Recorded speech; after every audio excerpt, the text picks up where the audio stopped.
Hello বন্ধুরা, শুভ দুপুরের অনেক অনেক শুভেচ্ছা রইল। আজকে সকাল থেকে অনেক ব্যস্ত ছিলাম বন্ধুরা, ওই জন্য তোমাদের সঙ্গে আমি অনেক ভিডিও শেয়ার করতে পারছি না। আমি অনেক সকাল সকাল আজকে রান্না বসিয়ে দিয়েছি, কারণ দিদা মাসি ওরা এসছিল, তো ওরা বাড়ি চলে যাবে, ওই জন্য তাড়াতাড়ি করে রান্নাটা কমপ্লিট করার জন্য আমি আর কোনো ভিডিও শ্যুট করিনি। আর মোটামুটি আমার রান্না প্রায় অনেকটাই কমপ্লিট হয়ে গেছে। এদিকে ভাত হয়ে গেছে, দু রকমের তরকারি হয়ে গেছে, আর হয়ে গেছে শাক ভাজা, এই কটা হয়ে গেছে, শুধু মাছের ঝোলটা একটু বাকি আছে।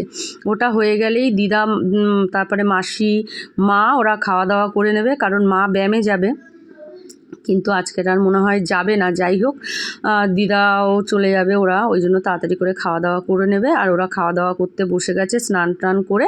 আমার ওদিকে মাছের ঝোলটা ফুটছে।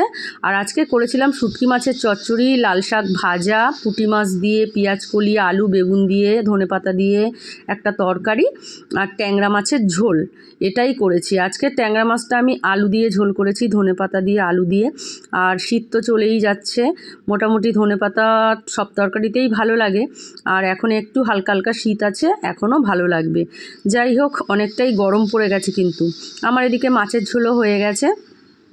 এবার দিদারা মাসিরা খাওয়া দাওয়া করে নিক, আর আমি এদিকে ছাদে চলে এসেছি। ছাদে এসে কতগুলো জামা কাপড় ছিল ওগুলো তুলে নিলাম, আর কিছুটা কাচা ধোয়া করে বেরিয়ে পড়েছি আমার মায়ের বাড়ির উদ্দেশ্যে। কারণ কি, মাদের বাড়িতে রং হচ্ছে, দেখো মাদের বাড়িতে রং হচ্ছে, আর পুরো ঘর বাড়ি এলোমেলো। আর আমাদের যেহেতু চৈত্র মাসের 4 তারিখে একটা বড় নাম কীর্তন হয় আমার বাপের বাড়িতে, এবার সব বাসনগুলো নোংরা হয়ে গেছে, সব বাসনগুলো কারের ওপর থেকে নামিয়েছি। আরও এরকম ডবল বাসন আছে, সেগুলো নোংরা হয়নি, এগুলো নোংরা হয়ে গেছে। এবার আমি আর আমার মেয়ে এসেছি, এইগুলো এখন আমি মেজে ধুয়ে সব পরিষ্কার করে রোদ্রে শুকিয়ে আবার এগুলো বেঁধে তুলে রাখবো, কারণ এগুলো নোংরা হয়ে গেছে, কাজের দিন আবার লাগবে। যাই হোক, আর আমরা না করলে আমার মার এই কাজগুলো কে করবে বলো? কারণ আর আমার বোনের বাচ্চা ছোট, মেজো বোনেরও সময় হয় না, তাই জন্য আমিই এসছি, কারণ আমি এখন ফ্রি আছি। এই বাসন কোসনগুলো মাজা ধোয়া করে বাড়ি চলে যাব, গিয়ে তারপরে স্নান করে খাওয়া দাওয়া করব। চলো বন্ধুরা, আজকের মতন ব্লগটাই